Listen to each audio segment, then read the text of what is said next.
Hi hi hello ಮತ್ತೊಮ್ಮೆ ಸ್ಫೂರ್ತಿ academy ಶಿಕಾರಿಪುರದಿಂದ ಸ್ನೇಹಿತರೆ, ನಾನು ನಿಮ್ಮ ರಮೇಶ್ ಸರ್. ನಿಮಗೋಸ್ಕರವಾಗಿ ಇವತ್ತು ಬಹು ಇಂಪಾರ್ಟೆಂಟ್ ಆಗಿರ್ತಕ್ಕಂತಹ ಮುಘಲ್ ಸಾಮ್ರಾಜ್ಯದ 4ನೇ ತರಗತಿಯನ್ನ ನಿಮಗೆ ಮಾಡ್ತಾ ಇದ್ದೀನಿ.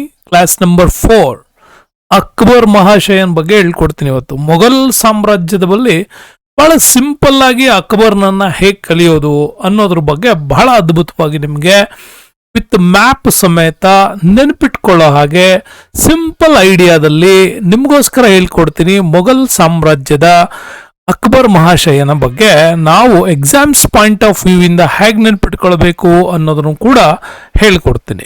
ಬನ್ನಿ, ವಿಡಿಯೋದಲ್ಲಿ ಬಹಳ ಅತ್ಯುತ್ತಮವಾದಂಥ ವಿವರಗಳು ನಿಮಗೋಸ್ಕರ ಕಾಯ್ತವೆ. ಹಾಗಾಗಿ ಸ್ಫೂರ್ತಿ ಅಕಾಡೆಮಿಯನ್ನು ಸಬ್ಸ್ಕ್ರೈಬ್ ಮಾಡಿಕೊಂಡ್ರೆ ಇಂಥ ಒಳ್ಳೊಳ್ಳೆ ವಿಚಾರಗಳೆಲ್ಲ ನಿಮಗೆ ತಲುಪಿಸೋ ಕಾರ್ಯ ಆಗತ್ತೆ ಅಂತ ಹೇಳ್ತಾ, ಜೊತೆಗೆ ನಮ್ಮ ಚಾನಲ್ ಬಿಗ್ಗೆಸ್ಟ್ ಲೆವೆಲ್ನ ಡಿಜಿಟಲೈಸ್ ಮಾಡಬೇಕಾಗಿದೆ. ನಿಮ್ಗಳ ಸಹಾಯ ತುಂಬ ಅಗತ್ಯ ಇದೆ. ಕಾಣ್ತಾ ಇರೋ ಗೂಗಲ್ನ ಈ QR ಕೋಡ್ನ ಸ್ಕ್ಯಾನ್ ಮಾಡ್ಕೊಳ್ಳಿ. ಆ ನಂತರ ನಮಗೆ ಗೂಗಲ್ ಪೇ ಮಾಡ್ಬೋದು. ನಂಬರ್ ಇದೆ 9900599186ಗೆ ನೀವು ನಿಮ್ಮ ಅಮೂಲ್ಯವಾದ ಧನ ಸಹಾಯ ಮಾಡಿದ್ರೆ ಚಾನಲ್ನ ದೊಡ್ಡ ಮಟ್ಟದಲ್ಲಿ ಬೆಳೆಸಬೇಕು ಅನ್ನುವಂಥ ನಮ್ಮ ಆಸೆಗೆ ನಿಮ್ಮ ಸಹಾಯ ಅಗತ್ಯ ಅಂತ ಹೇಳ್ತಾ ಬನ್ನಿ ಹೋಗೋಣ. ನೋಡಿ, ಪ್ರಶ್ನೆಗಳ ಒಂದು 20 ಕ್ವಶನ್ಸ್ ಅಲ್ಲಿ ನಿಮ್ಗೆ ಅಕ್ಬರ್ ಬಗ್ಗೆ ಹೇಳ್ಕೊಡ್ತೀನಿ. ಅಕ್ಬರ್ನ ಸಂಪೂರ್ಣ ದಂಡಯಾತ್ರೆಗಳ ತನಕ ಈ ವಿಡಿಯೋದಲ್ಲಿ ನಾವು ನೋಡ್ತೀವಿ. ಸೊ ಇದರ ಪಾರ್ಟ್ 2 ಬರುತ್ತೆ. ಅದರಲ್ಲಿ ನೀವು ಅಕ್ಬರ್ನ ಆಡಳಿತ ಪದ್ಧತಿ, ಮನ್ಸಬ್ದಾರಿ ಸಿಸ್ಟಮ್ ಮತ್ತೆ ಸಾಹಿತ್ಯವನ್ನ ಕಲಿಯೋಣ. ಸೊ ಇವತ್ತಿನ ಪ್ರಶ್ನೆಯಲ್ಲಿ ಬರೋಣ. ಈ ಕೆಳಗಿನ ಯಾವ ಮೊಘಲ್ ಚಕ್ರವರ್ತಿಯ ಮೂಲ ಹೆಸರು ಜಲಾಲುದ್ದೀನ್ ಮೊಹಮ್ಮದ್ ಅಂತ? ಈ ಪ್ರಶ್ನೆಗಳು ಕೂಡ ನಮ್ಗೆ ಆಲ್ರೆಡಿ SSC GD ನಲ್ಲಿ ಕೇಳಿರ್ತಕ್ಕಂಥ ಪ್ರಶ್ನೆ, ಅದಕ್ಕೋಸ್ಕರ ನಿಮಗೆ ತಂದಿದ್ದೇನೆ ಇದನ್ನ. ಸೊ ಕೆಳಗಿನ ಯಾವ ಚಕ್ರವರ್ತಿಯ ಹೆಸರು ಮೂಲ ಹೆಸರು ಜಲಾಲುದ್ದೀನ್ ಮೊಹಮ್ಮದ್ ಅಂತಿದೆ ಅಂತಂದ್ರೆ ಅದು ಅಕ್ಬರ್ನ ಹೆಸರು. ಅಕ್ಬರ್ಗೆ ಮೂಲತಃ ಜಲಾಲುದ್ದೀನ್ ಅಕ್ಬರ್ ಅಂತ ಪೂರ್ಣ ಹೆಸರು ಕೂಡ ಹೇಳ್ತೀನಿ. ಸೊ ನೆಕ್ಸ್ಟ್, ಮೊಘಲ್ ಚಕ್ರವರ್ತಿ ಯಾವ ವರ್ಷದಲ್ಲಿ ಜನಿಸಿದ ಅಂತ ಕೇಳ್ತಾ ಇದ್ದಾರೆ ನಿಮ್ಗೆ. ಯಾವ ವರ್ಷದಲ್ಲಿ ಅಂತ ಆಪ್ಷನ್ಸ್ ಈ ತರ ಬಂದಿತ್ತು. 1542, 40, 42, 45, 50 ಅಂದ್ರೆ 42 ಅಕ್ಟೋಬರ್ 15ರಂದು ಈ ಮೊಘಲ್ ಚಕ್ರವರ್ತಿ ಅಕ್ಬರ್ ಜನಿಸಿದ ಅಂತ ಕೂಡ ನಾವು ಹೇಳ್ತೀವಿ. ಸೊ ಇನ್ನ ಅವನ ಪೂರ್ಣ ಹೆಸರು ವಿಚಾರಗಳನ್ನ ನಿಮ್ಗೆ ಹೇಳೋದಾದ್ರೆ ನೋಡಿ, ಅವನ ಪೂರ್ಣ ಹೆಸರು ಅಬ್ದುಲ್ ಫತಾ ಜಲಾಲುದ್ದೀನ್ ಮೊಹಮ್ಮದ್ ಅಕ್ಬರ್ ಅಂತ ಹೇಳಿ ಅವನ ಪೂರ್ಣ ಹೆಸರು ಅಬ್ದುಲ್ ಫತಾ ಜಲಾಲುದ್ದೀನ್ ಮೊಹಮ್ಮದ್ ಅಕ್ಬರ್ ಅಂತ. ಆತ ಹುಟ್ಟಿದ್ದು 15 ಅಕ್ಟೋಬರ್ 1542 ಅಮರ್ಕೋಟೆಯಲ್ಲಿ ಆತನ ಜನನ ಆಯಿತು. ಅವನ ತಂದೆ ಹುಮಾಯೂನ್, ತಾಯಿ ಹಮೀದಾ ಬಾನು ಬೇಗಂ. ನೆನಪಿಟ್ಕೊಳ್ಳಿ, ಅವನ ತಂದೆ ಹಮೀದಾ ಬಾನು, ಅವಳ ತಂದೆ ಹುಮಾಯೂನ್, ತಾಯಿ ಹಮೀದಾ ಬಾನು ಬೇಗಂ. ಇವರ ಒಂದು ವ್ಯವಸ್ಥೆಯಲ್ಲೇ ಅಬ್ದುಲ್ ಫತಾ ಜಲಾಲುದ್ದೀನ್ ಮೊಹಮ್ಮದ್ ಅಕ್ಬರ್ ಆತ ಜನಿಸಿದ ಅಂತ ಕೂಡ ನಾವು ಹೇಳ್ಬೋದು. ಓಕೆ, ಸೊ ನೆಕ್ಸ್ಟ್ ಮುಂದಿನ ವಿಚಾರಗಳಲ್ಲಿ ನಾವು ತಿಳ್ಕೊಳ್ಳೋದೆ ಆದರೆ ಸ್ನೇಹಿತರೆ, ಇನ್ನು ಅಕ್ಬರ್ನ ಆರಂಭದ ಕಾಲದಲ್ಲಿ ಅವನ ರಾಜಪ್ರತಿನಿಧಿಯಾಗಿ ಅಧಿಕಾರ ಮಾಡಿದವರು ಯಾರು ಅಂತ. ಅಬ್ದುಲ್ ಲತೀಫ್, ಬೈರಮ್ ಖಾನ್, ಜಹಾಂಗೀರ್, ದನಿಯಾಲ್ ಅಂತ ಕೊಟ್ರೆ ನೆನ್ಪಿಟ್ಕೊಳ್ಳಿ ಬೈರಮ್ ಖಾನ್. ಯಾಕೆ ಅಂತಂದ್ರೆ ನಿಮಗೆ ಗೊತ್ತಿದೆ, ಹುಮಾಯೂನ್ ರಾಜ್ಯವನ್ನ ಆತ ಕಳ್ಕೊಂಡ್ಮೇಲೆ, ಹುಮಾಯೂನ್ ರಾಜ್ಯವನ್ನ ಕಳ್ಕೊಂಡ್ಮೇಲೆ ಆತ ಪರ್ಷಿಯಾಕ್ಕೆ ತೆರಳುತ್ತಾನೆ. ಪರ್ಷಿಯಾದಲ್ಲಿ ಸಫವಿಡ್ ರಾಜಮನೆತನದವ್ರನ್ನ ಭೇಟಿ ಆಗ್ತಾನೆ. ಅಲ್ಲಿನ ರಾಜ ಇವನಿಗೋಸ್ಕರ ಒಬ್ಬ ದಂಡನಾಯಕನನ್ನ ಕಳಿಸ್ತಾನೆ, ಅವನೇ ಬೈರಮ್ ಖಾನ್. ಈ ಬೈರಮ್ ಖಾನ್ ಪುನಃ ಮೊಘಲ್ ಸಾಮ್ರಾಜ್ಯವನ್ನ ಅಕ್ಬರ್ನಿಗೆ ದೊರಕಿಸಿಕೊಟ್ಟು ನನ್ನ ಸಂಸ್ಥಾಪಕನನ್ನಾಗಿ ಮಾಡಿ ಹೋಗ್ತಾನೆ. ಹುಮಾಯೂನ್ಗೆ ಆತ ದೆಹಲಿಯನ್ನ ವಶಪಡಿಸಿ ಕೊಡ್ತಾನೆ, ದೆಹಲಿ ಪ್ರಾಂತ್ಯಗಳ ಮೇಲೆ ದಾಳಿ ಮಾಡಿಸ್ತಾನೆ. ಆದ್ರೆ ಪಂಜಾಬ್ ಮಾತ್ರ ಸಿಕ್ಕಿತ್ತು. ನೆನಪಿಟ್ಕೊಳ್ಳಿ, ಪಂಜಾಬ್ ಮಾತ್ರ ಸಿಕ್ಕಿತ್ತು. ದೆಹಲಿಯನ್ನ ಅಕ್ಬರ್ನ ಕಾಲಕ್ಕೆ 2ನೇ ಪಾಣಿಪತ್ ಯುದ್ಧದಲ್ಲಿ ಗೆದ್ದುಕೊಟ್ಟ. ಹೀಗೆ ಮೊಘಲರನ್ನ ಪುನರ್ ಸಂಸ್ಥಾಪನೆ ಮಾಡಿದ್ದು ಬೈರಮ್ ಖಾನ್ ಅಂತ ಹೇಳಲಾಗತ್ತೆ. ಬೈರಮ್ ಖಾನ್ ಅಕ್ಬರ್ನ ರಾಜಪ್ರತಿನಿಧಿಯಾಗಿ ಅಧಿಕಾರವನ್ನ ಆತ ಮಾಡಿದ್ದ, ಅದು ನಿಮಗೆ ಗೊತ್ತಿರೋ ವಿಚಾರ. ಹಾಗಾಗಿ ರಾಜಪ್ರತಿನಿಧಿಯಾಗಿದ್ದವನು ಬೈರಮ್ ಖಾನ್. ಅಬ್ದುಲ್ ಲತೀಫ್ ಕೇಳ್ತಾರೆ, ಅಕ್ಬರ್ನಿಗೆ ಬಾಲ್ಯದಲ್ಲಿ ಎಲ್ಲಾ ರೀತಿಯ ಕ್ಷತ್ರಿಯ ಗುಣಗಳನ್ನ ಹೇಳಿಕೊಟ್ಟವ್ರೆ ಅಬ್ದುಲ್ ಲತೀಫ್. ಇವನ ಅಕ್ಬರ್ನ ಹೆಂಡತಿಯರಲ್ಲಿ ಬಹಳ ಜನ ಇದ್ದಾರೆ. ಇರೋ 3 ಜನರಲ್ಲಿ ಇಂಪಾರ್ಟೆಂಟ್ ಆಗ್ತಾರೆ ಇತಿಹಾಸದ ದೃಷ್ಟಿಯಿಂದ.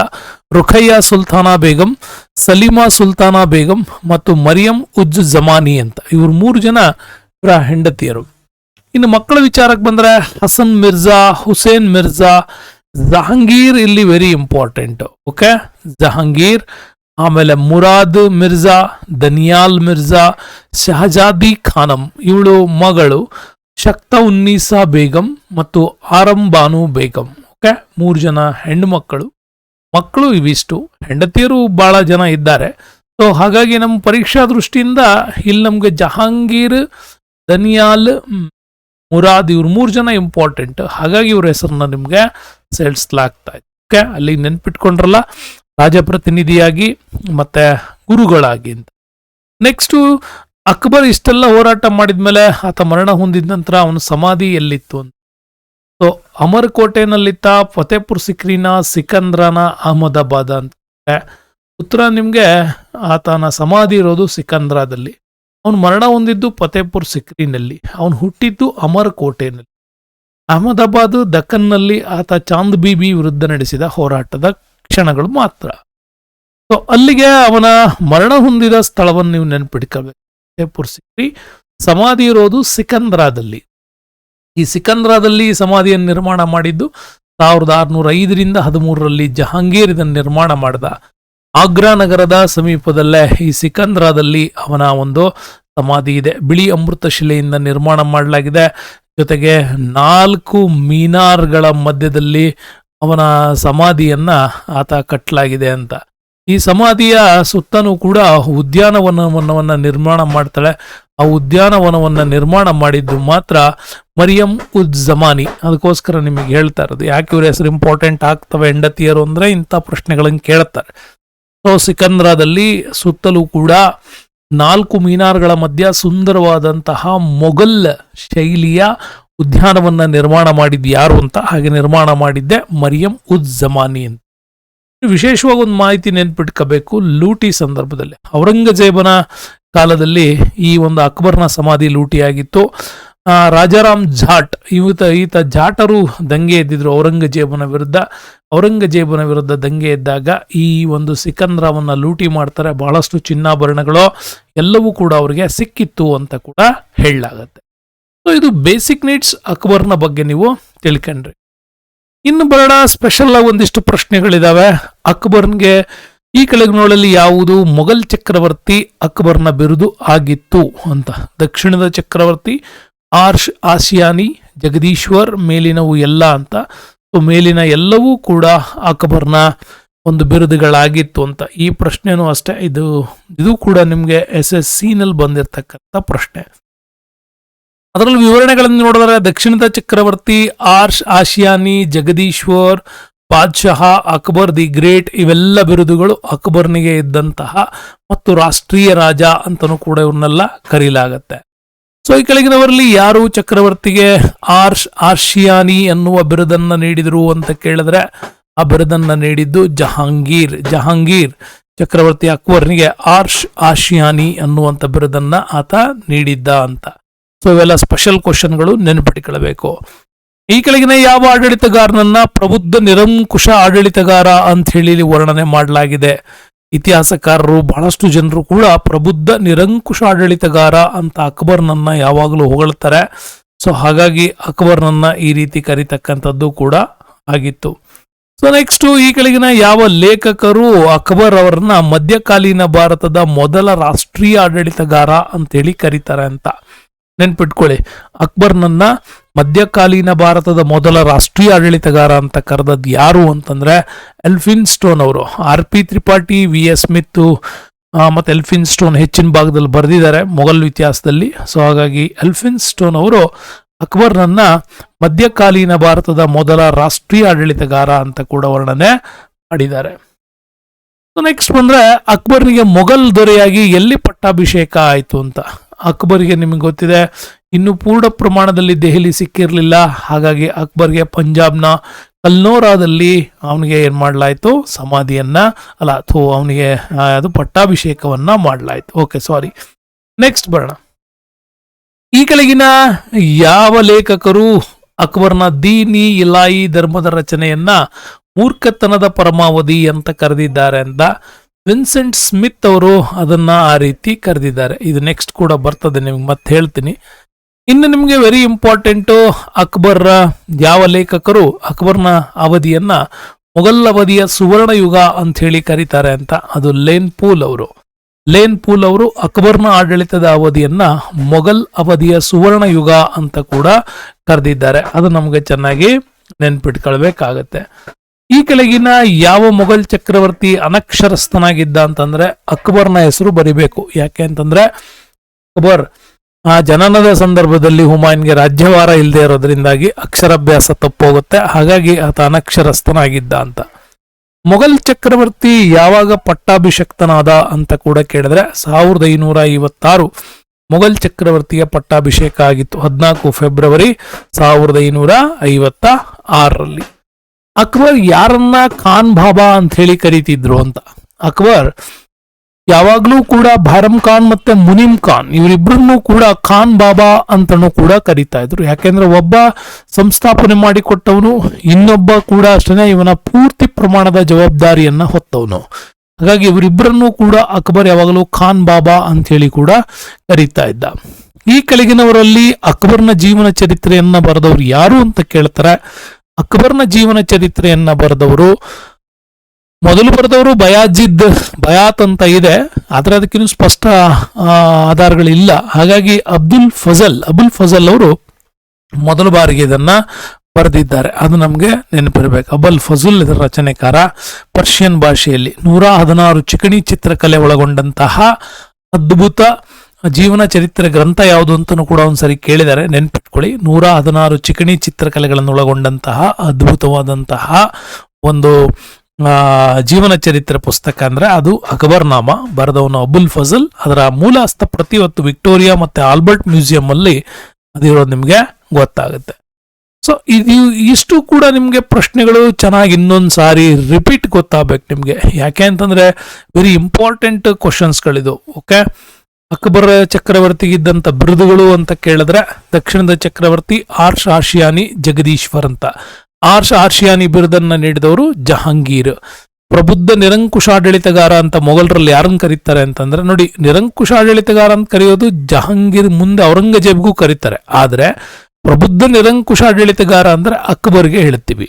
ಮಧ್ಯಕಾಲೀನ ಭಾರತದ ಮೊದಲ ರಾಷ್ಟ್ರೀಯ ಆಡಳಿತಗಾರ ಯಾವುದು ಅಂತ ಕೇಳಿದ್ರೆ ಎಲ್ಫಿನ್ ಸ್ಟೋನ್. ಮೊದಲ ಪಟ್ಟಾಭಿಷೇಕ ಎಲ್ಲಾಯ್ತು ಅಕ್ಬರ್ಗೆ ಅಂತಂದ್ರೆ ಇನ್ನು ದೆಹಲಿ ಸಿಕ್ಕಿರ್ಲಿಲ್ಲ, ಹಾಗಾಗಿ ಪಂಜಾಬ್ನ ಕಲ್ನೋರಾದಲ್ಲಿ. ಇನ್ನು ದೀನ್ ಇಲಾಯಿ ಧರ್ಮದ ರಚನೆಯನ್ನ ಮೂರ್ಖತನದ ಪರಮಾವಧಿ ಅಂತ ಕರೆದವ್ರು ಯಾರು ಅಂದ್ರೆ ವಿನ್ಸೆಂಟ್ ಸ್ಮಿತ್ ಅವರು. ಮೊಘಲ್ ಅವಧಿಯ ಸುವರ್ಣ ಯುಗ ಅಂತ ಹೇಳಿ ಯಾರು ಕರೆದ್ರು ಅಕ್ಬರ್ನ ಆಡಳಿತವನ್ನ ಅಂದ್ರೆ ಲೇನ್ ಪೂಲ್ ಅವರು. ಇನ್ನು ಹೇಳ್ಬೇಕು ಅಂದ್ರೆ ಮೊಘಲ್ ಚಕ್ರವರ್ತಿ ಯಾರು ಅನಕ್ಷರಸ್ಥ ಅಂತ ಕೇಳಿದ್ರೆ ಅದು ಅಕ್ಬರ್. ಯಾವಾಗ ಪಟ್ಟಾಭಿಷೇಕ ಆಯ್ತು ಅಂತ ಕೇಳಿದ್ರೆ ನಿಮ್ಗೆ 1556. ಸೊ ಅಕ್ಬರ್ ಯಾರನ್ನ ಖಾನ್ ಬಾಬಾ ಅಂತ ಹೇಳಿ ಕರೀತಿದ್ದ ಅಂದ್ರೆ ಬೈರಮ್ ಖಾನ್ ಮತ್ತೆ ಮುನಿಮ್ ಖಾನ್ ಅನ್ನ. ಅಕ್ಬರ್ನ ಜೀವನ ಚರಿತ್ರೆಕಾರರು ಯಾರು ಅಂತಂದ್ರೆ ಮೊದಲು ಬರೆದವರು ಅಂತ ಒಂದ್ ಸ್ವಲ್ಪ ಡೌಟ್ ಇದೆ, ಆದ್ರೆ ಇರೋದು ಅಬುಲ್ ಫಜಲ್ ಮತ್ತೆ ಬಯಾತ್ ಅಂತ ಹೇಳಿ. ಅಬುಲ್ ಫಜಲ್ನ ರಚನೆಕಾರ. 116 ಚಿಕಣಿ ಚಿತ್ರಕಲೆ ಇದೆ. ಮೂಲತಃ ಇದರ ಗ್ರಂಥ ಮಾತ್ರ ನಮ್ಮಲ್ಲಿಲ್ಲ, ವಿಕ್ಟೋರಿಯಾ ಮತ್ತೆ ಆಲ್ಬರ್ಟ್ ಮ್ಯೂಸಿಯಂ ಅಲ್ಲಿ ಇದೆ. ಈಗ ಅಕ್ಬರ್ನ ಕಾಲದ ಪರ್ದಾ ಸರ್ಕಾರವು 2 ವರ್ಷ ಯಾರ ಅಧೀನದಲ್ಲಿತ್ತು ಅಂತ. ಪೆಟ್ಟಿಕೋಟ್ ಅಡ್ಮಿನಿಸ್ಟ್ರೇಷನ್ಸ್ ಆರ್ ಪರ್ದಾ ಸರ್ಕಾರ್ ಅಂತೇಳಿ ಕೂಡ ಕರೀತಾರೆ. ಇದು ಯಾವಾಗ ಯಾರ ಕಾಲದಲ್ಲಿ ಇತ್ತು ಅಂದ್ರೆ ಅನಾಗ, ಚಿಕ್ಕಮ್ಮ ಅನಾಗ, ತಾಯಿ ಹಮೀದಾ ಬಾನು. ಸೊ ಇನ್ನು ರುಕಯ್ಯಾ ಬಾನು, ನೂರ್ ಜಹಾನ್ ಮುಂದೆ ಬರ್ತಕ್ಕಂಥವ್ರು ಅವ್ರು ನಮ್ಗೆ ನೆನ್ಪಿಟ್ಕೊಳ್ಳಿ. ಈ ಪೆಟ್ಟಿಕೋಟ್ ಅಥವಾ ಪರ್ದಾ ಸರ್ಕಾರ್ ಅಂತ ಕೂಡ ಕರೀತಾರೆ. ಯಾಕೆ ಅಂತ ಹೇಳ್ತೀನಿ. 1560ರಿಂದ 62 ಮಧ್ಯದಲ್ಲಿ ಈ ಅಧಿಕಾರ ಇತ್ತು, 2 ವರ್ಷ. So VS. ಸ್ಮಿತ್ ಇದನ್ನ ಈ ರೀತಿ ಸ್ಟೇಟ್ಮೆಂಟ್ ಕೊಡ್ತಾರೆ ಅವರು, ಪೆಟ್ಟಿಕೋಟ್ ಗವರ್ನಮೆಂಟ್ ಸಿಸ್ಟಮ್ ಅಂತ. ಸೊ ನಮ್ಮಲ್ಲಿ ಬರೆಯೋ ಇತಿಹಾಸಕಾರರು ಪರ್ದಾ ಸರ್ಕಾರ ಅಂತ ಬರೀತಾರೆ, ಅಂದ್ರೆ ಸ್ತ್ರೀಯರ ಅಧೀನದಲ್ಲಿತ್ತು ಮೊಘಲ್ ಸಾಮ್ರಾಜ್ಯ 2 ವರ್ಷ ಅಂತ. ಚಿಕ್ಕಮ್ಮ ಅನಾಗಾಳಿಗೆ ತನ್ನ ಮಗ ಆದಮ್ ಖಾನ್ ಅನ್ನ ಅಧಿಕಾರಕ್ಕೆ ತರಬೇಕು ಅನ್ನೋದು ತುಂಬಾ ಹಂಬಲ ಇತ್ತು. ಆದ್ರೆ ಚಿಕ್ಕಮ್ಮ ಅನಾಗಾಗೆ ತನ್ನ ಮಗನಾದ ಆದಮ್ ಖಾನ್ನ ತರಬೇಕು ಅಂತಂದ್ರೆ, ಈಗ ಆಲ್ರೆಡಿ ಬೈರಮ್ ಖಾನ್ ಇದ್ದ. ಬೈರಮ್ ಖಾನ್ ಹುಮಾಯೂನ್ನ ಆಸೆಯಂತೆ ಅಕ್ಬರ್ನನ್ನ ಸಾಮ್ರಾಜ್ಯದಲ್ಲಿ ಕೂರಿಸಿದ್ದ. ಸೊ ಆದ್ರೂ ಕೂಡ ಅಕ್ಬರ್ನನ್ನ ಇವಳು ತನ್ನ ಹತೋಟಿಯಲ್ಲಿ ಇಟ್ಕೊಂಡ್ಬಿಟ್ಟೆ ಆದಮ್ ಖಾನ್ನ ಮುಖಾಂತರ ಇಡೀ ರಾಜ್ಯಭಾರವನ್ನ ಮಾಡಿಸ್ತಾ ಇದ್ಲು. ಸೊ ಈ ಮಾಡಿಸ್ತಾ ಇರುವಾಗ ಬೈರಮ್ ಖಾನ್ನನ್ನ ಏನಾದ್ರೂ ಮಾಡಿ ಇಲ್ಲಿಂದ ಹೊರ ಹಾಕ್ಲೇಬೇಕು ಅಂತೇಳಿ ಆತನನ್ನ ಮೆಕ್ಕಾದ ಯಾತ್ರೆಗೆ ಕಳಿಸ್ತಾರೆ. ಯಾತ್ರೆಗೆ ಕಳಿಸಿದಾಗ ದಾರಿ ಮಧ್ಯದಲ್ಲೇ ಅವನು ಹೊಡೆದು ಸಾಯಿಸ್ತಾರೆ. ಸೊ ಈ ಕಡೆ ಏಕಾಂಗಿಯಾದಂತಹ ಅಕ್ಬರ್ನನ್ನ ತನ್ನ ಕಂಟ್ರೋಲ್ ಅಲ್ಲೇ ಇಟ್ಕೊಂಡು ಅಧಿಕಾರವನ್ನು ಮಾಡೋ ಸಂದರ್ಭದಲ್ಲೇ ಗುಜರಾತ್ನ ಪ್ರಕರಣ ಒಂದು ಆಗತ್ತೆ. ಏನಾಗಿತ್ತು? ಸೊ ಅಲ್ಲಿ ಗುಜರಾತ್ನ ದೊರೆ ಬಾಸ್ ಬಹದ್ದೂರ್ನ ಮಗಳು ರೂಪಮತಿ ತುಂಬಾನೇ ಸುಂದರವಾಗಿದ್ದವಳು. ಅದು ಅಲ್ಲದೆ ಗುಜರಾತ್ನ ತನ್ನ ಅಧೀನಕ್ಕೆ ತೆಗೆದುಕೊಳ್ಳಲೇಬೇಕು ಅಂತ ಹೇಳಿ ದೆಹಲಿ ಸಂಸ್ಥಾನ ಹೋರಾಟ ಮಾಡ್ತಾ ಇತ್ತು. ಯಾಕೆ ಅಂತಂದ್ರೆ ಬಹಳಷ್ಟು ಸಂಪದ್ಭರಿತವಾದಂತಹ ಕೋಸ್ಟಲ್ ಏರಿಯಾವನ್ನ ಹೊಂದಿರತಕ್ಕಂಥ ಪ್ರದೇಶ ಮತ್ತು ಹೆಚ್ಚಿನ ಆದಾಯ ಬರೆದಿದ್ದಂಥ ಪ್ರದೇಶ. ಇದನ್ನು ವಶಪಡಿಸ್ಕೊಳ್ಬೇಕು ಅಂತಾನೆ ಗುಜರಾತ್ ಪ್ರಕರಣ ಆಗತ್ತೆ. ಸೊ ಹಾಗಾಗಿ ಆದಮ್ ಖಾನ್ನನ್ನ ಮೊಹಮ್ಮದ್ ಅನಾಗ ಅಕ್ಬರ್ನ ಯಾವುದೇ ರೀತಿಯಾದಂಥ ಒಪ್ಪಿಗೆ ಅಥವಾ ಸಂಸ್ಥಾನದಲ್ಲಿ ಚರ್ಚೆ ಮಾಡ್ದೇನೆ ಅವಳು ಯುದ್ಧಕ್ಕೆ ಕಳಿಸ್ತಾರೆ. ಯುದ್ಧದಲ್ಲಿ ಹೋರಾಟ ಮಾಡ್ತಾರೆ. ಹೋರಾಟ ಮಾಡಿದಾಗ ಅಲ್ಲಿನ ಬಾಸ್ ಬಹದ್ದೂರ್ ಆತ ಸೋತೋಗ್ತಾನೆ. ಆಮೇಲೆ ಅವನ ಮಗಳು ರೂಪಮತಿಯನ್ನ ಒತ್ತಾಯಪೂರ್ವಕವಾಗಿ ಅವಳನ್ನ ಮದುವೆ ಆಗೋದಕ್ಕೋಸ್ಕರ ಆದಮ್ ಖಾನ್ ಪ್ರಯತ್ನ ಮಾಡ್ತಾನೆ. ಈ ಸುದ್ದಿ ಅಕ್ಬರ್ಗೂ ಮತ್ತು ಪ್ರಜೆಯ ಒಂದು ಮಂತ್ರಿಮಂಡಲಕ್ಕೂ ತಲುಪತ್ತೆ. ಸೊ ಇದರಿಂದ ಬಹಳಷ್ಟು ಕೋಪಗೊಂಡಂತಹ ಅಕ್ಬರ್ ಅದನ್ನ ವಿರೋಧ ಮಾಡ್ತಾನೆ. ಈ ವಿರೋಧ ಮಾಡಿದ ಸಂದರ್ಭದಲ್ಲೇ ಚಿಕ್ಕಮ್ಮ ಏನಾದ್ರೂ ಮಾಡಿ ಇದೇ ಟೈಮಲ್ಲೇ ಅಕ್ಬರ್ನನ್ನ ಕೊಂದೇ ಬಿಡಬೇಕು ಅಂತ ಟ್ರೈ ಕೂಡ ಮಾಡ್ತಾಳೆ. ಇಂಥ ಸಂದರ್ಭದಲ್ಲೇ ಆದಮ್ ಖಾನ್ನನ್ನ ಮೇಲಿಂದ ದೂಡಿ ಬೀಳಿಸ್ಬಿಡ್ತಾನೆ ಅಕ್ಬರ್. ಈ ರೀತಿ ದೂಡಿದ ಹೊಡೆತಕ್ಕೆ ಆದಮ್ ಖಾನ್ ಕೆಳಗೆ ಬಿದ್ದು ಸತ್ತೋದ. ಸೊ ಅದೇ ಕೊರಗಿನಲ್ಲಿ ಚಿಕ್ಕಮ್ಮ ಮೊಹಮ್ಮದ್ ಅನಾಗ ಕೂಡ ಸತ್ತೋಗ್ತಾಳೆ. ಈಗ ಅಕ್ಬರ್ ತಾನೇ ನೇರವಾಗಿ ಆಡಳಿತ ವಹಿಸ್ಕೊಳ್ಳುವಂತ ಪರಿಸ್ಥಿತಿಗೆ ಬಂದ. ಸೊ ಹೀಗೆ ಗುಜರಾತ್ ಪ್ರಕರಣ ಒಂದು ಈ ರೀತಿಯಾದಂಥ ಆಡಳಿತವನ್ನ ಒಂದು ಬದಲಾಯಿಸೋದಕ್ಕೆ ಕಾರಣ ಆಗಿತ್ತು ಅಂತ ಹೇಳ್ಬೋದು. ಸೊ ಅಕ್ಬರ್ನ ದಿಗ್ವಿಜಯಗಳಲ್ಲಿ ವೆರಿ ಇಂಟ್ರೆಸ್ಟಿಂಗ್ ಅಂತಂದ್ರೆ ಬಹಳಷ್ಟು ದಿಗ್ವಿಜಯಗಳು ಓದೋ ಅವಶ್ಯಕತೆ ಇಲ್ಲ. ಎಕ್ಸಾಮ್ಸ್ ಪಾಯಿಂಟ್ ಆಫ್ ವ್ಯೂ ಇಂದ ವೆರಿ ಇಂಪಾರ್ಟೆಂಟ್ ದಿಗ್ವಿಜಯಗಳನ್ನು ಓದಿದ್ರೆ ಸಾಕು. ಎರಡನೇ ಪಾಣಿಪತ್ ಕದನ 1556 ನವೆಂಬರ್ ಅಲ್ಲಿ ನಡೀತು. Very important. ಸೊ ನಮ್ಗೆ ಒಂದನೇ ಪಾಣಿಪತ್ ಗೊತ್ತಿದೆ ನಿಮ್ಗೆ, ಬಾಬರ್ ಮಾಡಿದ್ದು. ಎರಡನೇ ಪಾಣಿಪತ್ ಇದು ಅಕ್ಬರ್ ಮಾಡ್ತಾ ಇರೋದು. ಇಲ್ಲಿ ಏನಾಗಿತ್ತು ಅಂತಂತಂದ್ರೆ, ಸೊ ಬಂಗಾಳದ ಅಫ್ಘನ್ನ ದೊರೆ ಮೊಹಮ್ಮದ್ ಆದಿಲ್ ಶಾ ಮತ್ತು ಅವನ ಮಂತ್ರಿ ಹೇಮು ಉತ್ತರ ಭಾರತದ ಪೂರ್ವ ಭಾಗವನ್ನ ಕಂಟ್ರೋಲ್ ಅಲ್ಲಿ ಇಟ್ಕೊಂಡಿದ್ರು ಮತ್ತು ಗುಜರಾತ್ ಪ್ರಾಂತ್ಯದ ಮೇಲೂ ಕೂಡ ತಮ್ಮ ಅಧಿಕಾರದ ಹಸ್ತಕ್ಷೇಪ ಮಾಡ್ತಾ ಇದ್ರು. ಇದನ್ನ ಸಹಿಸ್ತಾ ಇದ್ದಂತಹ ಅಕ್ಬರ್ ಈಗ ಏನಾದ್ರೂ ಮಾಡಿ ದೆಹಲಿಯನ್ನ ಗೆಲ್ಲೇಬೇಕು ಅಂತ ಹೇಳಿ ಟ್ರೈ ಮಾಡಿದ್ರು. ಈಗ ಬೈರಮ್ ಖಾನ್ ಮತ್ತೆ ಅಕ್ಬರ್ ಇಲ್ಲಿ ಹೋರಾಟವನ್ನು ಮಾಡ್ತಾರೆ. ನಿಮ್ಗೆ ನೆನಪಿರ್ಲಿ, ಈ ಹಿಂದೆ ನಾನು ನಿಮಗೆ ಬೈರಮ್ ಖಾನ್ನ ಮರಣದ ವಿಚಾರ ಹೇಳಿದೆ. ಅದು ಆ ನಂತರದಲ್ಲಿ ಬರೋದು, ನೆನಪಿಟ್ಕೊಳ್ಳಿ, ಇದಾದ ನಂತರ ಬರೋದು. ಬಟ್ ಮುಂಚೆ ನಿಮಗೆ ಅದನ್ನ ಎಕ್ಸ್ಪ್ಲನೇಷನ್ಸ್ ಹೇಳಿದ್ದೀನಿ. ಸೊ ಈಗ ಅಕ್ಬರ್ ಮತ್ತೆ ಬೈರಮ್ ಖಾನ್ ಮತ್ತೆ ಅಲಿ ಕುಲಿ ಖಾನ್ ಮೂರು ಜನರ ನಾಯಕತ್ವದಲ್ಲಿ ಎರಡನೇ ಪಾಣಿಪತ್ ಕದನ ಮೊಘಲ್ ಸೇನೆಯ ನೇತೃತ್ವದಲ್ಲಿ ಹೋರಾಟ ಆರಂಭ ಆಯಿತು. ಸೊ ಹೋರಾಟದಲ್ಲಿ ನಿಮಗೆ ಗೊತ್ತಿದೆ, ಅಕ್ಬರ್ ಈ ಹೋರಾಟ ಮಾಡುವ ಸಂದರ್ಭದಲ್ಲಿ ಗೆಲುವನ್ನ ಸಾಧಿಸ್ತಾನೆ. ಬೈರಮ್ ಖಾನ್ ಗೆಲ್ತಾನೆ. ಹೋರಾಟದಲ್ಲಿ ಹೇಮು ಬಹಳ ವೀರೋಚಿತವಾಗಿ ಹೋರಾಟ ಮಾಡ್ತಾನೆ. ವಿಕ್ರಮಜಿತ್ ಅಂತ ಕೂಡ ಅವನಿಗೆ ಬಿರುದಿತ್ತು. ಯಾಕೆ ಅಂತಂದ್ರೆ ದೆಹಲಿಯನ್ನ ಆಳದಂತ ಕಟ್ಟಕಡೆಯ ಹಿಂದೂ ದೊರೆ ಅಂತನೂ ಕೂಡ ಅವನನ್ನ ಕರೀತಾರೆ. ಹೀಗೆ ಹೋರಾಟಗಳನ್ನ ಮಾಡ್ಕೊಂತಿದ್ದಂತ ಸಂದರ್ಭದಲ್ಲಿ ದೆಹಲಿಯ ಈ ಪ್ರದೇಶದ ಮೇಲೆ ಆತ ತಮ್ಮ ಹೋರಾಟವನ್ನ ಮಾಡ್ತಾರೆ. ಸೊ ಹಾಗಾಗಿ ದೆಹಲಿಯನ್ನ ಆಳದಂತಹ ಕೊನೆಯ ಹಿಂದೂ ದೊರೆ ಹೇಮು ಅಂತನೂ ಕೂಡ ನಮ್ಮಲ್ಲಿ ಹೇಳಲಾಗತ್ತೆ. ಅದರ ನೆನಪಿರ್ಲಿ, ಹೇಮಚಂದ್ರ ವಿಕ್ರಮಾದಿತ್ಯ ಅಂತ ಕೂಡ ಇವನ ಬಿರುದದು. ಹೇಮಚಂದ್ರ ವಿಕ್ರಮಾದಿತ್ಯ ಅನ್ನೋದು ಇವನ ಬಿರುದಾಗಿತ್ತು. ಸೊ ಈತ ಅಫ್ಘನ್ನ ಈ ಒಂದು ಪ್ರದೇಶದಿಂದ ಇಲ್ಲಿ ತನ್ನ ನೇರ ಆಡಳಿತವನ್ನು ಹೊಂದಿದ್ರು. ಈ ಯುದ್ಧದಲ್ಲಿ ಹೇಮುವಿಗೆ ಒಂದು ಬಲವಾದ ಬಾಣ ಚುಚ್ಚಿದ್ರಿಂದಾಗಿ ಕೆಳಗೆ ಬಿದ್ದು ಸತ್ತೋಗ್ತಾನೆ. ಸೊ ಅಲ್ಲಿಯವರೆಗೂ ಹೇಮುವಿನ ಒಂದು ವಿಜಯ ಯಾತ್ರೆ ಮುಂದುವರೆದಿತ್ತು. ಆದರೂ ಅಕ್ಬರ್ ರೀತಿ ಈ ಯುದ್ಧದಲ್ಲಿ ಗೆಲುವನ್ನ ಸಾಧಿಸಿದ.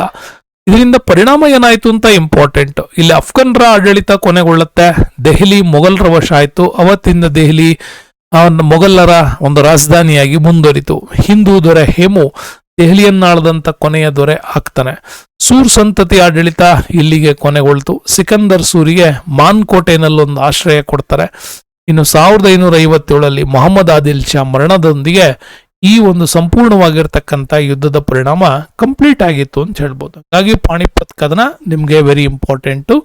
ಎರಡನೇ ಪಾಣಿಪತ್ ಕದನ ಮೊಘಲರ ಪುನರ್ ಸಂಸ್ಥಾಪನೆ ಆಗಿತ್ತು ಅಂತ ಕೂಡ ಹೇಳ್ಬೋದು. ನೆಕ್ಸ್ಟ್ ಪ್ರಶ್ನೆ ನಮ್ಗೆ ಅಕ್ಬರ್ ಗೊಂಡ್ವಾನದ ಯುದ್ಧವನ್ನ ಈ ಕೆಳಗಿನ ಯಾವ ರಾಣಿ ವಿರುದ್ಧ ಹೋರಾಡಿದ ಅಂತ. ರಾಣಿ ದುರ್ಗಾವತಿ, ರಾಣಿ ಚಾಂದ್ ಬೀಬಿ, ರಾಣಿ ಜೋಧಾಬಾಯಿ, ರಾಣಿ ಚೆನ್ನಮ್ಮ ಅಂತ ಬಂದ್ರೆ ಆನ್ಸರ್ ನಿಮಗೆ ನೆನಪಿರ್ಲಿ ರಾಣಿ ದುರ್ಗಾವತಿ ಬಗ್ಗೆ.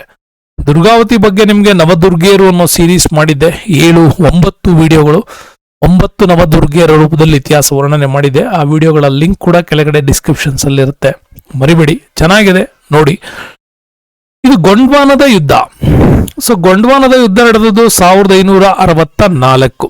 ನೆನ್ಪಿಟ್ಕೊಳ್ಳಿ, ಈ ಗೊಂಡ್ವಾನ ಮಧ್ಯಪ್ರದೇಶದಲ್ಲಿ ಬರ್ತಕ್ಕಂಥ ಚಾಂದೇಲರ ರಾಣಿ. ನೋಡಿ ಇಲ್ಲಿ ಬರುತ್ತೆ ಗೊಂಡ್ವಾನ, ಮಧ್ಯಪ್ರದೇಶದ ಈ ಸಂಪೂರ್ಣ ಭಾಗದ ಈ ಒಂದಿಷ್ಟು ಭಾಗ, ಯಾಕಂದ್ರೆ ಇಲ್ಲಿ ವಿಂಧ್ಯ ಪರ್ವತ ಶ್ರೇಣಿಯ ಸರಹದ್ದು, ಇಷ್ಟು ಭಾಗ ಕೂಡ ನಮ್ಗೆ ಆ ಕಾಲಕ್ಕೆ ಗೊಂಡ್ವಾನ ಅಂತ ಕೂಡ ಕರೀತಾ ಇದ್ರು.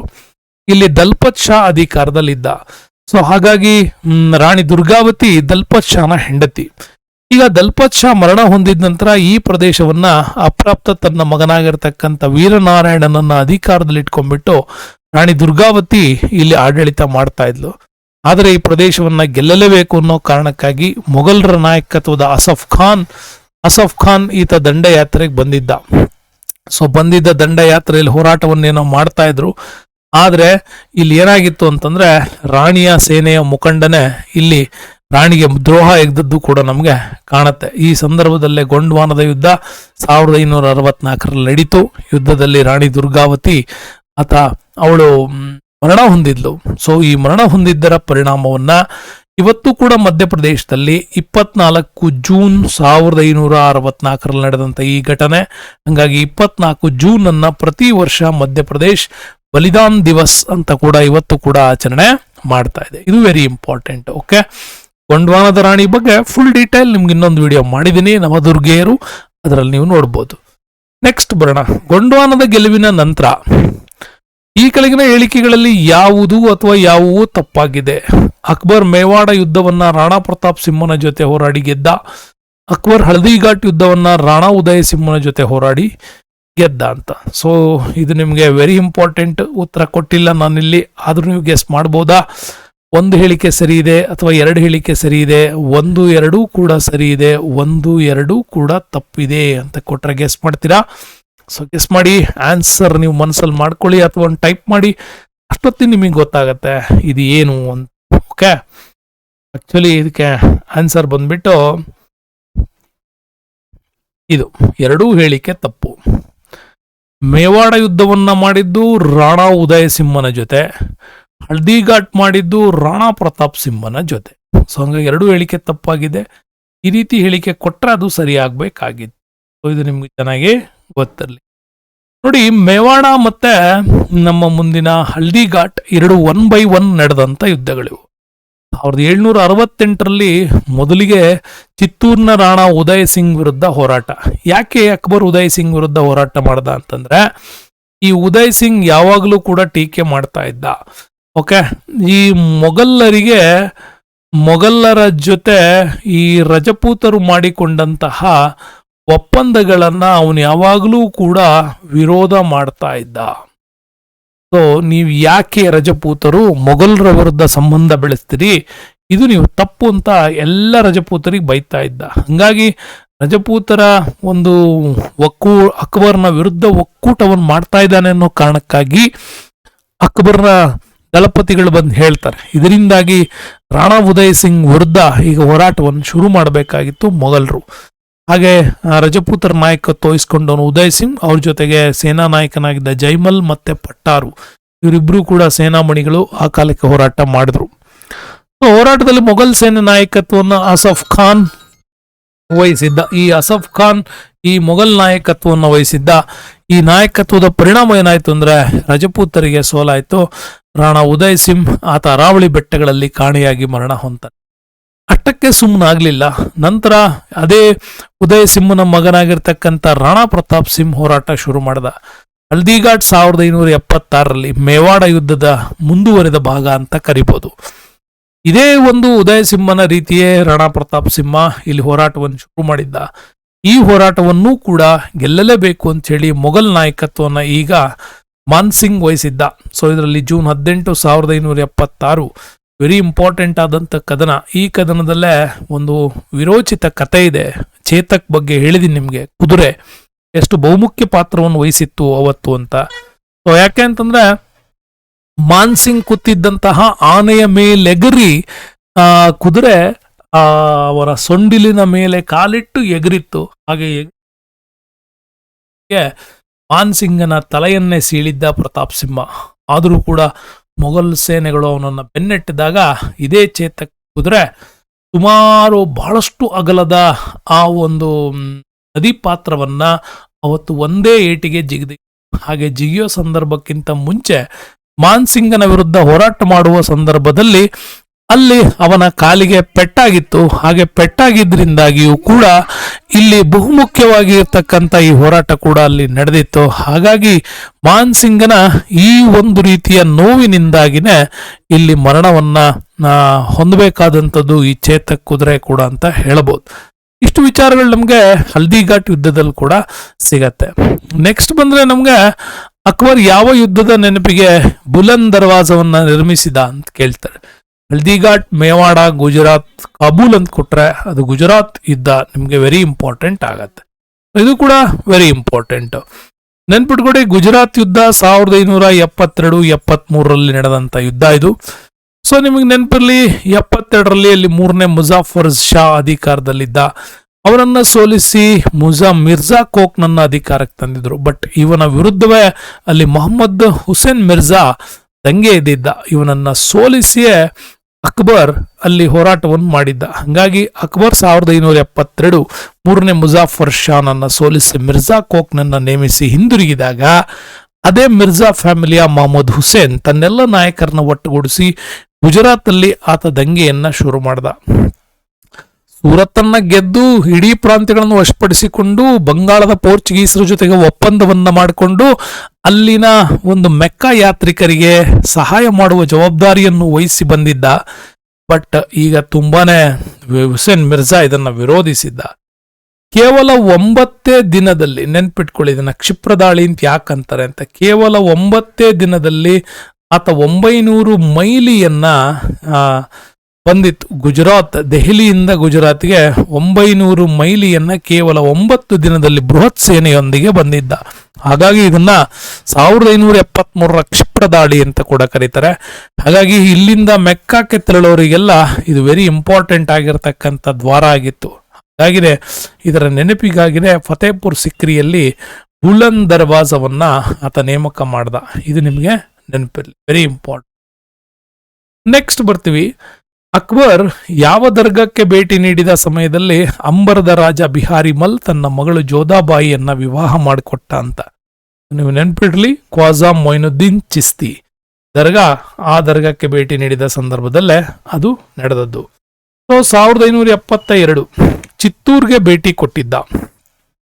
ಆ ಚಿತ್ತೂರ್ಗೆ ಭೇಟಿ ಕೊಟ್ಟಿದ್ದಂತ ಸಂದರ್ಭದಲ್ಲೇ ನೋಡಿ, ಇದೇ ಚಿತ್ತೂರ್ಗೆ ಭೇಟಿ ಕೊಟ್ಟಂತ ಸಂದರ್ಭದಲ್ಲೇ ಅಲ್ಲಿ ಖ್ವಾಜಾ ಮೊಯಿನುದ್ದೀನ್ ಚಿಸ್ತಿಗೆ ಸಮಾಧಿಗೆ ಭೇಟಿ ಕೊಟ್ಟಿದ್ರು.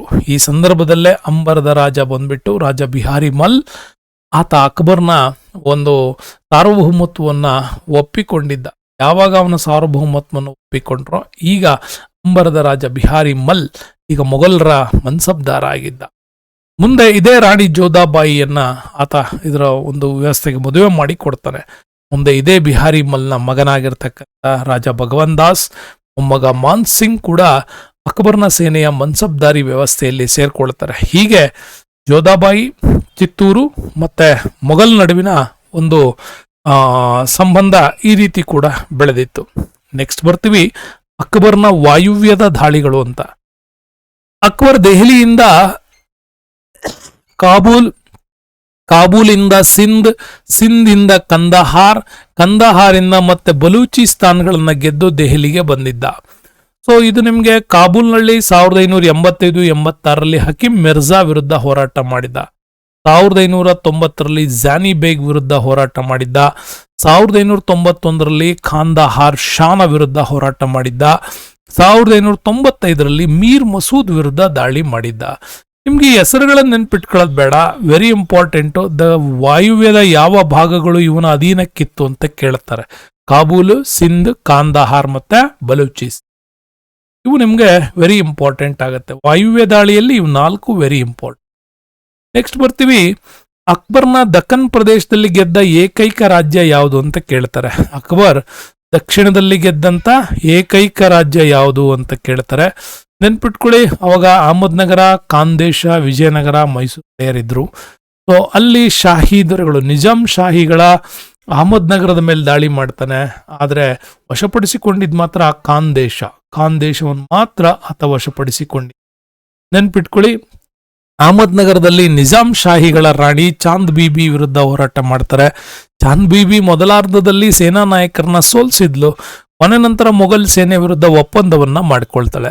ಆದರೆ ಖಾಂದೇಶದ ಅಮೀರ್ ಖಾನ್ ಬಹದ್ದೂರ್ ಶಾ ಕೊನೆವರೆಗೂ ಹೋರಾಟ ಮಾಡಿದ್ದ, ಆತ ಒಪ್ಪಂದ ಮಾಡಿಕೊಳ್ಳಿಲ್ಲ, ಸಂಪೂರ್ಣವಾಗಿ ಸಾಮ್ರಾಜ್ಯವನ್ನ ಬಿಟ್ಕೊಡ್ಬೇಕಾಯ್ತು. ಇದರ ಪರಿಣಾಮ ಖಾಂದೇಶದ ಭದ್ರವಾದ ಆಸಿರ್ಗರ್ ಕೋಟೆ ಮೊಘಲರ ಧ್ವಜ ಹಾರೋದಕ್ಕೆ ಕಾರಣ ಆಗಿತ್ತು. ಇದೇ ಆಸಿರ್ಗರ್ ಕೋಟೆ ಮೊಘಲರ ವಶವಾಗಿತ್ತು ಅಂತ. ಇದರಿಂದನೇ ಮುಂದೆ ಪೇಶ್ವೆಗಳಿಗೆ ರೋಚಕ ಕಥೆಗಳು ಶುರುವಾಗದೆ ಇದೇ ಖಾಂದೇಶದ ಆಸಿರ್ಗರ್ ಕೋಟೆಯಿಂದ. ಇಷ್ಟೊಂದು ಅದ್ಭುತವಾಗಿ ನಿಮ್ಗೆ ಮೊಘಲ ಅಕ್ಬರ್ನ ಬಗ್ಗೆ ಎಲ್ಲ ಯುದ್ಧಗಳ ಬಗ್ಗೆ ಕಂಪ್ಲೀಟ್ ಆಗಿ ಹೇಳಿದೀನಿ. ಒಂದಲ್ಲ 2 ಬಾರಿ ನೀವು ಇದನ್ನ ನೋಡ್ಕೊಂಡ್ಬಿಟ್ರೆ ವಿತ್ ಮ್ಯಾಪ್ ಸಮೇತ ಇದನ್ನ ನಿಮ್ಗೆ ತೋರಿಸಿರೋದ್ರಿಂದ ಚೆನ್ನಾಗಿ ಅರ್ಥ ಆಗತ್ತೆ ಅಂತ ಪ್ರಶ್ನೆಗಳನ್ನು ಕೂಡ ಕೊಟ್ಟಿದ್ದೀನಿ. ಇಷ್ಟೊಂದು ಒಳ್ಳೆ ವಿಡಿಯೋಗಳು ಬರ್ತವೆ ಅಂತಂದ್ರೆ ಒಂದು ಒಳ್ಳೆ ಶೇರ್, ಲೈಕ್ ಇರಲೇಬೇಕು. ಎಷ್ಟು ಜನ ಲೈಕ್ ಮಾಡ್ತೀರಾ ನೋಡಿ, ಯಾವ್ಯಾವ ಪ್ರದೇಶದಿಂದ ಲೈಕ್ ಮಾಡ್ತಾ ಇದ್ದೀರಾ ಅಂತ ನಿಮ್ಮ ಜಿಲ್ಲೆ ಹೆಸರನ್ನು ಕೂಡ ಕೆಳಗಡೆ ಕಮೆಂಟ್ ಮಾಡಿ ಅಂತ ಹೇಳ್ತಾ ಈ ವಿಡಿಯೋಕ್ಕೆ ಧನ್ಯವಾದಗಳು ಸ್ನೇಹಿತರೆ. ಮುಂದಿನ ವಿಡಿಯೋದಲ್ಲಿ ಮತ್ತೆ ಸಿಗ್ತೀನಿ. ಅಲ್ಲಿಯವರೆಗೂ ಈ stay with us Ramesh sir ಅಂತ ಹೇಳ್ತಾ ಇನ್ನೂ ಅದ್ಭುತವಾದ ವಿಚಾರಗಳನ್ನು ನಿಮಗೆ ತರೋ ಪ್ರಯತ್ನ ಆಗತ್ತೆ ಅಂತ ಹೇಳ್ತಾ ಈ ವಿಡಿಯೋಕ್ಕೆ ಧನ್ಯವಾದಗಳನ್ನು ಅರ್ಪಿಸ್ತೀನಿ. Thank you, bye.